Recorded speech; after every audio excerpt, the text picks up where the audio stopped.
Morning welcome to 3060 headlines చూద్దాం.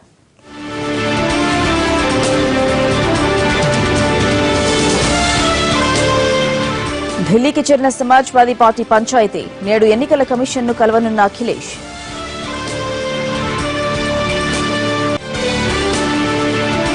ఇవాళ కర్నూలు జిల్లాలో పర్యటించనున్న చంద్రబాబు. మత్స్యమరి ఎత్తిపోతల పథకాన్ని ప్రారంభించనున్న సీఎం. వడ్డీ రేట్లను తగ్గించిన ఎస్బీఐ. త్వరలో అదే బాటలో ప్రైవేటు బ్యాంకులు. పీబీఎల్ తొలి మ్యాచ్లోనూ సింధుకు షాక్. చెన్నై స్మాషర్స్ పై హైదరాబాద్ హంటర్స్ గెలుపు.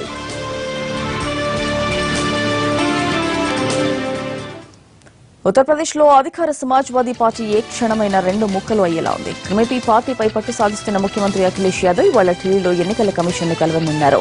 పార్టీ సింబల్ సైకిల్ గుర్తు తమకే కేటాయించాలని కోరనున్నారు. అటు ములాయం వర్గం కూడా పార్టీ పంచాయతీని ఈసీ ముందు పెట్టబోతోంది. అటు సమాజ్వాదీ పార్టీ సుప్రీం ములాయంతో పాటు ఆయన మద్దతుదారులంతా అఖిలేష్ పై మండిపడుతున్నారు. లక్నోలో జరిగిన సమావేశాన్ని పార్టీ అసలు గుర్తించడం లేదు. అఖిలేష్ నిర్వహించిన సమావేశాన్ని తిరుగుబాటు నేతల భేటీగా మాత్రమే చూస్తోంది. కొడుకుతో దూరం క్రమేపీ పెరుగుతుండటంతో ములాయం కూడా పార్టీ తన చేతుల్లో నుంచి జారిపోకుండా చూసుకుంటున్నారు.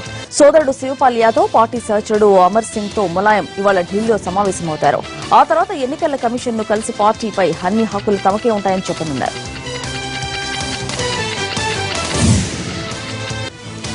యూపీతో పాటు మరో 4 రాష్ట్రాలకు ఎన్నికల నోటిఫికేషన్ విడుదల చేసే బిజీలో ఉన్న కేంద్ర ఎన్నికల సంఘం సమాజ్వాదీ పార్టీ పరిణామాలపై ఓ కన్ను వేసి ఉంచింది. ఎస్పీ సింబల్ సైకిల్ ను తమ పార్టీకే కేటాయించాలని అఖిలేష్ కోరితే ఈసీ వెంటనే నిర్ణయం తీసుకునే అవకాశాలే లేవు. ముందుగా అవతలి వర్గానికి నోటీసులు ఇస్తోంది. అఖిలేష్ నుంచి అలాంటి ప్రతిపాదన వస్తే ఎస్పీ సైకిల్ గుర్తును తాత్కాలికంగా హోల్డ్ చేస్తారు. అదే జరిగితే పార్టీ గుర్తుపై ఈసీ క్లారిటీ ఇచ్చే వరకు ఎవరికీ దానిపై హక్కులు ఉండవు. అందుకే ఇవాళ జరిగే పరిణామాలు సమాజ్వాదీ పార్టీ రాజకీయ భవిష్యత్తును నిర్ణయించనున్నాయి.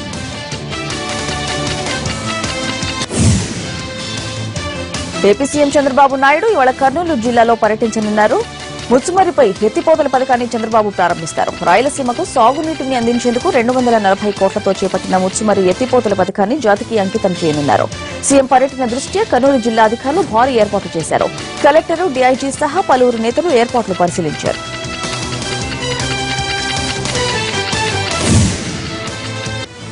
రాయలసీమ కరువు ప్రాంతాలకు సాగునీరు అందించడంలో కీలక పాత్ర పోషించే ప్రాజెక్టు ముత్సుమరి ఎత్తిపోతల పథకం.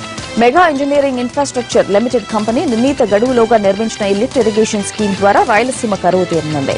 శ్రీశైలంలో అత్యంత తక్కువ నీరు ఉన్నప్పటికీ సమర్థంగా వాడుకునే విధంగా ఈ లిఫ్ట్ ఇరిగేషన్ స్కీమ్ రూపొందించారు.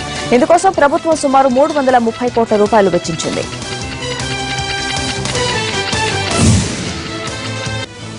పెట్రోల్, డీజిల్ ధరలు మళ్లీ పెరిగాయి. నూతన ఏడాది తొలి రోజే పెట్రోల్, డీజిల్ ధరలను పెంచుతూ చమురు సంస్థలు షాక్ ఇచ్చాయి.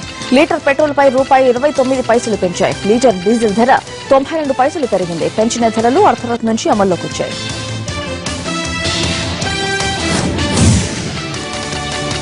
పెద్ద నోట్ల రద్దు తర్వాత జన్ధన్ ఖాతాల్లోకి భారీగా డిపాజిట్లు పెరిగాయి. డిసెంబర్ 7వ తేదీ నాటికి జన్ధన్ అకౌంట్లలో 74,610 కోట్ల నగదు జమ అయింది. అయితే 2 వారాల్లో ఆ అకౌంట్ల నుంచి 3,285 కోట్ల రూపాయలు విత్డ్రా చేసుకున్నారు. ఆర్థిక శాఖ లెక్కలో ఈ విషయం తేలింది. జన్ధన్ ఖాతాల్లో 50,000కు మించి డిపాజిట్ చేసే అవకాశం లేదు. నెలకు 10,000 మాత్రమే విత్డ్రా చేసుకునే ఆప్షన్ ఉంది. అయితే 3,000 కోట్లకు పైగా విత్డ్రా చేసేయడంలో అనుమానాలు కలుగుతున్నాయి.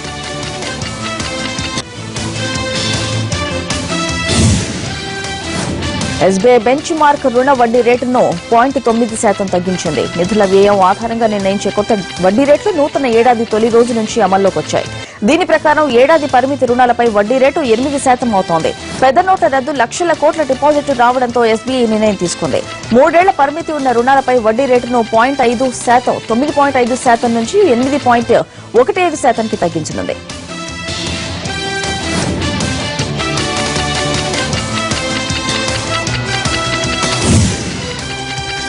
ఎస్బీఐ నిర్ణయాన్ని మరో 2 ప్రభుత్వ రంగ బ్యాంకులు కూడా అనుసరించాయి. Punjab national bank, union bank of India కూడా వడ్డీ రేట్లను అదే స్థాయిలో తగ్గించాయి.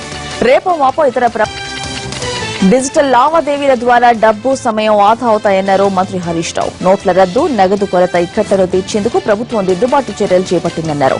క్యాష్లెస్ నియోజకవర్గంగా అడుగులేస్తున్న సిద్దిపేటలో 50 గ్రామక్య సంఘాలు మినీ ఏటీఎంలుగా మారుతున్నాయి. గ్రామ సంఘాల ద్వారా నగదు రహిత లావాదేవీల కోసం మినీ ఏటీఎంలను పంపిణీ చేశారు మంత్రి హరీష్ రావు. నియోజకవర్గంలో 148 గ్రామాలకు మొదటి విడతలో 50 గ్రామైక్య సంఘాలకు మినీ ఏటీఎంలు మంజూరు చేశారు. ప్రజలంతా ఆరోగ్యంగా ఉండాలని ఆకాంక్షించారు ఏపీ సీఎం చంద్రబాబు. ప్రజల ఆరోగ్యమే ప్రభుత్వ లక్ష్యమన్నారు. విజయవాడలో ఆరోగ్య రక్ష పథకం శ్రీకారం చుట్టారు బాబు. ప్రతి కుటుంబంలో ఒక్కొక్కరు 100 రూపాయల చొప్పున చెల్లిస్తే 2 లక్షల ఆరోగ్య బీమా కల్పించడమే ఆరోగ్య రక్ష స్కీమ్ ముఖ్య ఉద్దేశం. మార్చి 1 నుంచి ఈ పథకం అమల్లోకి రానుంది. సీఎం కేసీఆర్ పాలనపై ప్రశంసల జల్లు కురిపించారు గవర్నర్ నరసింహన్. ఒక్కసారి నిర్ణయం తీసుకుంటే కేసీఆర్ వెనకడుగు వేయాలని ప్రశంసించారు. 30 నెలల్లో రాష్ట్రంలో అద్భుత ప్రగతి జరిగిందని కితాబిచ్చారు. దేశంలోనే తెలంగాణ నంబర్ 1 రాష్ట్రం కావాలని ఆకాంక్షించారు. కేసీఆర్ సారథ్యంలో 2017లో ఇది సాధ్యం కావాలని అభిలంషించారు. ప్రజా సంక్షేమం కోసం అందరి సలహాలు తీసుకుంటామన్నారు గవర్నర్ నరసింహన్.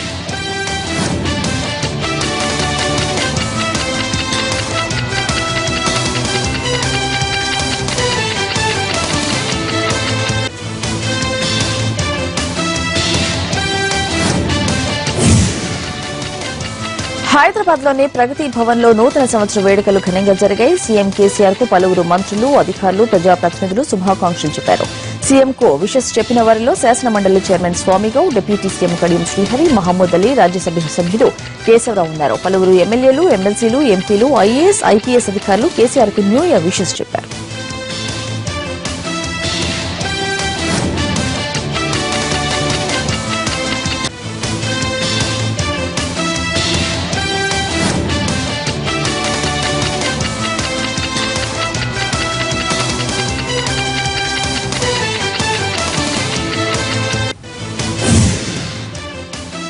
ఏపీ సీఎంను కలిసి కొత్త సంవత్సర శుభాకాంక్షలు తెలిపారు పలువురు ఉన్నతాధికారులు, ప్రజాప్రతినిధులు. సీఎస్, డీజీపీ సహా సీనియర్ ఐఏఎస్, ఐపీఎస్ అధికారులంతా చంద్రబాబుకు విషెస్ చెప్పారు.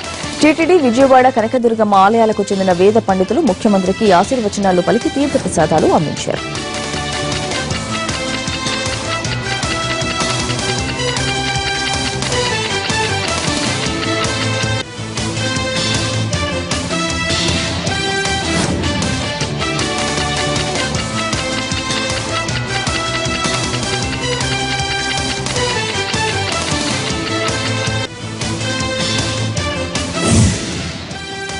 కాటన్ దొర తరహాలో సీఎం చంద్రబాబు సాగునీటి ప్రాజెక్టులను నిర్మిస్తున్నారన్నారు డిప్యూటీ సీఎం కేఈ కృష్ణమూర్తి. దీన్ని విపక్షాలు సహించలేకపోతున్నాయని ఆరోపించారు.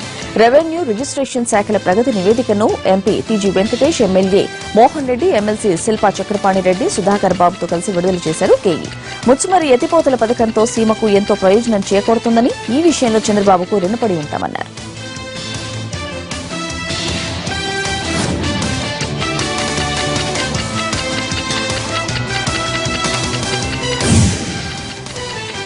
స్వయం సహాయక సంఘాలు ఆర్థికంగా పరిపుష్టి చెందాలన్నదే సీఎం చంద్రబాబు లక్ష్యమన్నారు మంత్రి Narayana.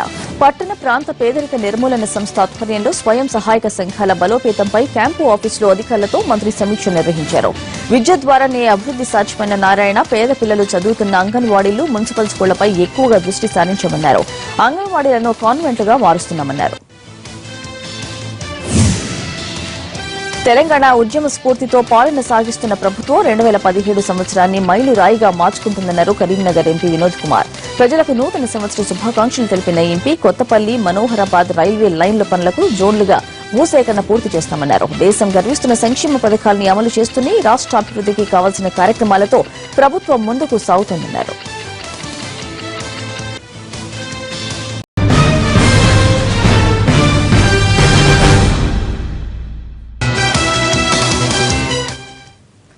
Back to news. Vijayawada Swaraj మైదానంలో నవ్యాంధ్ర పుస్తక సంబరాలు ప్రారంభమయ్యాయి. విజయవాడను నాలెడ్జ్ హబ్ గా తీర్చిదిద్దాలనే లక్ష్యంతోనే బుక్ ఫెస్టివల్ ఏర్పాటు చేసినట్లు నిర్వాహకులు చెప్పారు.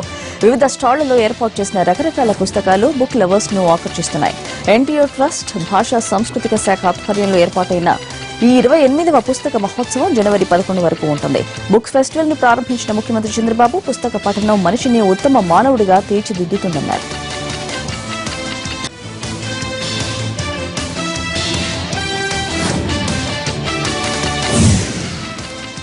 హైదరాబాద్ లోని నాంపల్లి ఎగ్జిబిషన్ గ్రౌండ్స్ లో 77వ అఖిల భారత పారిశ్రామిక ప్రదర్శన ఘనంగా ప్రారంభమైంది. ఈ ఎగ్జిబిషన్ ను మంత్రి కేటీఆర్ ప్రారంభించారు. నుమాయిష్ లో మొబైల్ ఏటీఎంలను కూడా ఆవిష్కరించారు మంత్రి కేటీఆర్. నోట్ల రద్దు, నగదు కొరత ఇక్కట్లను అధిగమించేలా మొబైల్ ఏటీఎంలను వినియోగంలోకి తెచ్చారు. నాంపల్లి ఎగ్జిబిషన్ కు అంతర్జాతీయ ఖ్యాతి తెచ్చేందుకు తెలంగాణ ప్రభుత్వం ప్రయత్నిస్తోందన్నారు కేటీఆర్.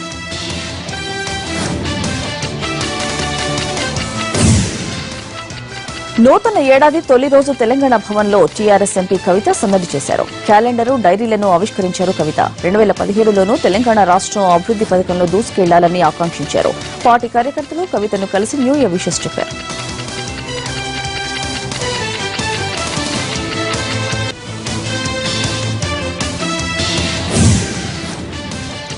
తెలంగాణ డైరీ 2017ను కేంద్ర మంత్రి బండారు దత్తాత్రేయ ఆవిష్కరించారు. హైదరాబాద్ రవీంద్ర భారతిలో తెలంగాణ ఉద్యోగుల సంఘం ఆధ్వర్యంలో జరిగిన కార్యక్రమంలో డైరీని విడుదల చేశారు దత్తాత్రేయ. ఉద్యోగుల సమస్యల పరిష్కారానికి మోడీ సర్కార్ చిత్తశుద్దితో కృషి చేస్తుందన్నారు. సంక్షేమ పథకాలను ప్రజల్లోకి తీసుకెళ్లాల్సింది ఉద్యోగులేనంటూ పిలుపునిచ్చారు. ఉద్యోగుల పనితీరుతోనే ప్రభుత్వానికి మంచి పేరు వస్తుందన్నారు.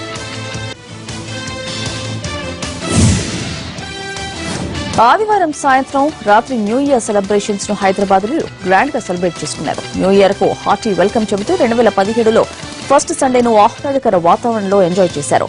రెస్టారెంట్లు, పార్కులు, సినిమా హాల్స్ సందడి చేశారు. యువతీ యువకులు నెక్లెస్ రోడ్డు, ట్యాంక్ బండు, ఎన్టీఆర్ పార్కు, ఐమాక్స్ థియేటర్లో జాలీగా గడిపారు.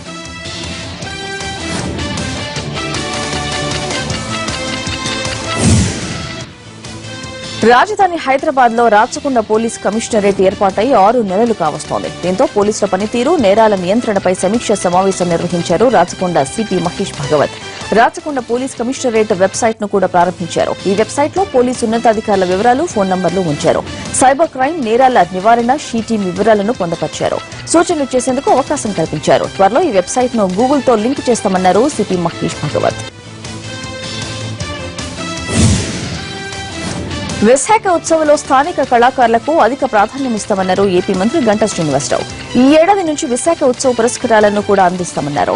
ఉడా కార్యక్రమంలో విశాఖ ఉత్సవ్ సెంటర్ వెబ్సైట్లను ఆయన ఆవిష్కరించారు. మొత్తం 3 జోన్లలో ఉత్సవాలను నిర్వహించేందుకు ఏర్పాట్లు సాగుతున్నాయన్నారు. ఉత్సవాల్లో భాగంగా టూరిజం ప్లేస్లను చూసేందుకు రూపొందించిన 360 డిగ్రీస్ వర్చువల్ వీడియో పరికరాన్ని మంత్రి గంటా పరిశీలించారు. 3 రోజుల పాటు జరగనున్న విశాఖ ఉత్సవ్ పోస్టర్, లోగోను ఈ నెల 9న CM Chandrababu ఆవిష్కరించనున్నారు.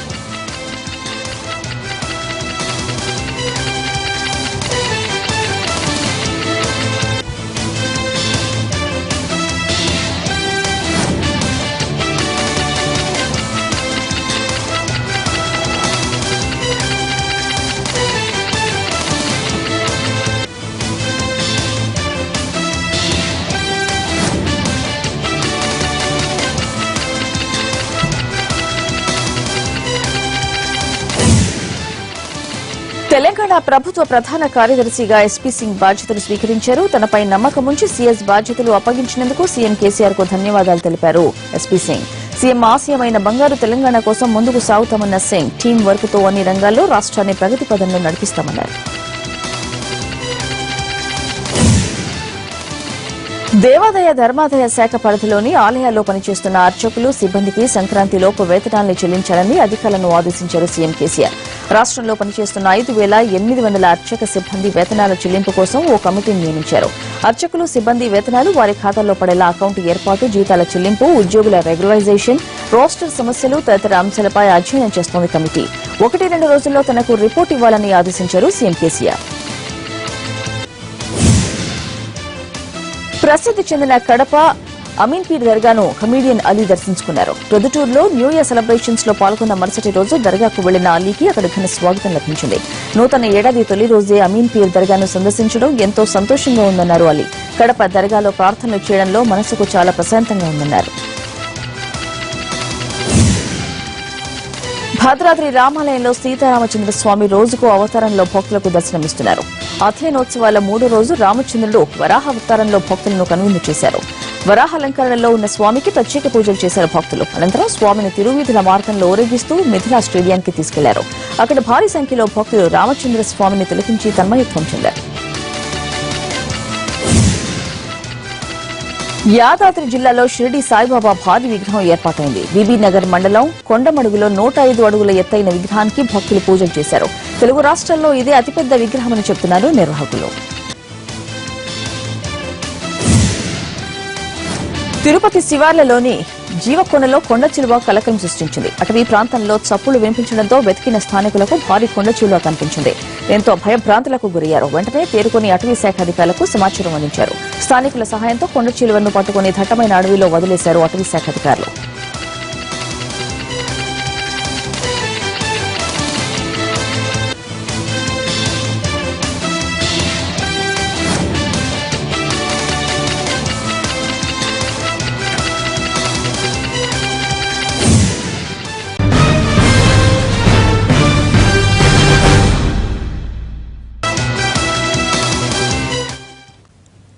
Back to news. Hyderabad Basavatarakam cancer ఆసుపత్రి అతిథి గృహంలో అర్ధరాత్రి ప్రమాదం జరిగింది. రఘు అనే వ్యక్తి 4వ అంతస్తు నుంచి పడి చనిపోయాడు. ఖమ్మంకు చెందిన భద్రం అనే వ్యక్తి తల్లికి క్యాన్సర్ ఆపరేషన్ ఉండడంతో తన డ్రైవర్ రఘుతో కలిసి హైదరాబాద్ వచ్చాడు. ఆసుపత్రి గెస్ట్ హౌస్ లోనే ఉన్నారు. అయితే అర్ధరాత్రి 12 గంటల సమయంలో పెద్ద శబ్దం రావడంతో గమనించిన సెక్యూరిటీ సిబ్బందికి నెత్తుటి మడుగులో రఘు కనిపించాడు. అయితే అతడు కిందకి ఎలా పడ్డాడు, ప్రమాదవశాత్తు జరిగిందా, ఇంకేమైనా కారణాలు ఉన్నాయా అన్న కోణంలో పోలీసులు దర్యాప్తు చేస్తున్నారు. మృతదేహాన్ని పోస్టు మార్టంకు తరలించారు. హైదరాబాద్ బంజారాహిల్స్ లోని జీవీకే మాల్ వద్ద అర్ధరాత్రి ఓ కారు అదుపు తప్పి బోల్తా పడింది. జీవీకే నుంచి పంజాగుట్ట వైపు వెళుతున్న టీఎస్ 05EA3696 నంబర్ గల స్విఫ్ట్ డిజైర్ కారు అతి వేగంగా వచ్చి టర్నింగ్ లో డివైడర్ ను ఢీకొట్టింది. దీంతో కారు పూర్తిగా డివైడర్ పై బోల్తా కొట్టింది. కారులో మద్యం సీసాలు ఉండడంతో డ్రంక్ అండ్ డ్రైవ్ గా భావిస్తున్నారు పోలీసులు. కారును మహిళ నడిపినట్టుగా చెప్తున్నారు స్థానికులు. అయితే ఘటన జరిగిన వెంటనే కారును అలాగే వదిలేసి అక్కడి నుంచి పారిపోయారు.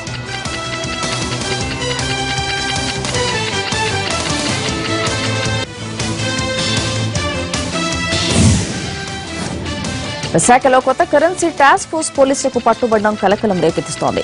శంకరమఠం రోడ్డులోని ఓ అపార్ట్మెంట్ లో 30% కమిషన్ కు కరెన్సీ మార్చుతున్నారన్న సమాచారం అందుకున్న టాస్క్ ఫోర్స్ పోలీసులు దాడులు జరిపారు. అక్కడ 47 లక్షల రూపాయలను సీజ్ చేశారు. 3 నిందితులను అరెస్ట్ చేశారు. తొలుత టాస్క్ ఫోర్స్ ఏసీపీ చిట్టిబాబు ఆధ్వర్యంలో కొంతమంది అపార్ట్మెంట్ లోకి వెళ్లి పరిశీలించారు. తమకు వచ్చిన ఇన్ఫర్మేషన్ నిజమేనని నిర్ధారించుకున్నాక ఒక్కసారిగా దాడి చేశారు. ఎంత మాఫియా డాన్ అయినా బెదిరింపులకు ఓ హద్దు ఉంటుంది. కానీ తనకు అలాంటిదేవీ లేవనుకున్నాడు ఎన్కౌంటర్ నవీన్. ఈ పేరు మోసిన నేరగాడి నేర చరిత్ర తవ్వుతున్న కొద్దీ షాక్ ఇచ్చే నిజాలు బయటకొస్తున్నాయి. మాయమైన 3.5 కోట్ల సొమ్ము కేసులో గోకుల్ బ్యాంక్ చైర్మన్ సీఈఓలను ప్రశ్నించగా నయీం దంతా బయటపడింది. కేవలం కిడ్నాపులు, హత్యలు, వసూళ్లతో బెంబేలెత్తించిన ఈ gangster Gokul cooperative bank chairman ను బెదిరించి ఏకంగా బ్యాంకుని తనవసం చేసుకోవాలని చూశాడని చైర్మన్ చెబుతున్నాడు. కుదరకపోవడంతో తన తలకు 10 కోట్ల ఖరీదు కట్టినట్టు బ్యాంకు మేనేజర్ విచారణ అధికారులకు చెప్పాడు. కాళ్ల వేళ్లా పడితే 5 కోట్లకు పైసా తగ్గేది లేదన్నాడని వివరించాడు. ఈ సేవా బిల్లులో వాటాగా రావాల్సిన 3.5 కోట్ల రూపాయలు పక్కదారి పట్టాయని హైదరాబాద్ సీసీఎస్ పోలీసులకు ప్రభుత్వం ఫిర్యాదు చేయడంతో ఇస్తుపోయే విషయాలు వెలుగు చూస్తున్నాయి. దర్యాప్తు చేసిన పోలీసు విచారణలో భాగంగా గోకుల్ కోఆపరేటివ్ బ్యాంకు చైర్మన్ సీఈఓలను విచారించింది. 3.5 కోట్లను బ్యాంకు ఖాతాల్లోంచి బినామీ షేర్లతో గ్యాంగ్స్టర్ నయీం కు ముట్టజెప్పానని చెప్పాడు Gokul cooperative bank chairman Jagadish Yadav. డబ్బు వసూలు చేసుకునే లోపే నయీం ఎన్కౌంటర్ కావడంతో ఆ సొమ్మును ఆడిటింగ్ లో తప్పుగా చూపిస్తూ వచ్చినట్టు ఒప్పుకున్నారు చైర్మన్ సీఈఓలు. కామారెడ్డిలో తాళాలు వేసిన ఇళ్లలో చోరీలు చేస్తున్న 3 దొంగల ముఠాను పోలీసులు అరెస్ట్ చేశారు. నిందితుల నుంచి 3 లక్షల రూపాయల విలువైన సొత్తును రికవరీ చేశామన్నారు డీఎస్పీ ప్రసన్న. 12 తులాల బంగారు ఆభరణాలు, వెండి ఆభరణాలు, ఒక ఆటోను సీజ్ చేశారు. కామారెడ్డిలోని గాంధీనగర్, అశోక్ నగర్, హౌసింగ్ బోర్డు కాలనీలోని ఇళ్లలో దొంగతనం చేసిన దొంగలు వివేకానంద కాలనీలో చోరీకి యత్నిస్తూ ఖాకీలకు పట్టుబడ్డారు. దొంగలో ఒక మైనర్ కూడా ఉన్నాడు. హర్యానాలో ఢిల్లీ సీఎం కేజ్రీవాల్ కు చేదు అనుభవం ఎదురైంది. రోహతక్ జిల్లాలో ఆమ్ ఆద్మీ నిర్వహిస్తున్న ర్యాలీలో పాల్గొన్న ఆయనపై ఓ గుర్తు తెలియని వ్యక్తి షూ విసిరాడు. కేంద్ర ప్రభుత్వం తీసుకున్న పెద్ద నోట్ల రద్దు, పెద్ద కుంభకోణాన్ని విమర్శిస్తున్న సమయంలో ఆయనపై దుండగుడు షూ విసిరాడు. దీంతో ర్యాలీకి కాసేపు ఆటంకం కలిగింది. కేజ్రీవాల్ తీవ్రంగా దూషిస్తూ ఆ వ్యక్తి ఆగ్రహం వ్యక్తం చేశాడు. ఓవైపు నూతన సంవత్సర వేడుకలు, మరోవైపు సండే సందడి. ఢిల్లీ వాసులు న్యూ ఇయర్ ఫస్ట్ సండేలను గ్రాండ్ గా సెలబ్రేట్ చేసుకున్నారు. ఇండియా గేట్ కు సందర్శకులు భారీగా క్యూ కట్టారు. ప్రపంచవ్యాప్తంగా చాలా మంది టూరిస్టులు జనవరి 1న ఇండియా గేట్ ను చూసేందుకు వెళ్లడంతో ట్రాఫిక్ జామ్ ఏర్పడింది. దేశ ప్రజల్ని నోట్ల కష్టాలు వేధిస్తున్నాయి. ఏటీఎంలు, బ్యాంకుల వద్ద క్యూ కొనసాగుతోంది. ఇలాంటి సమయంలో కోయంబత్తూరులోని మహంకాళి ఆలయంలో వార్తలు నిలుస్తోంది. ఈ ఆలయాన్ని నగదు నోట్లతో సర్వాంగ సుందరంగా అలంకరించారు. ఇందులో పాత చిల్లర నోట్లతో పాటు కొత్తగా వచ్చిన 2000లో 500 రూపాయల నోట్లు కూడా ఉండడం విశేషం.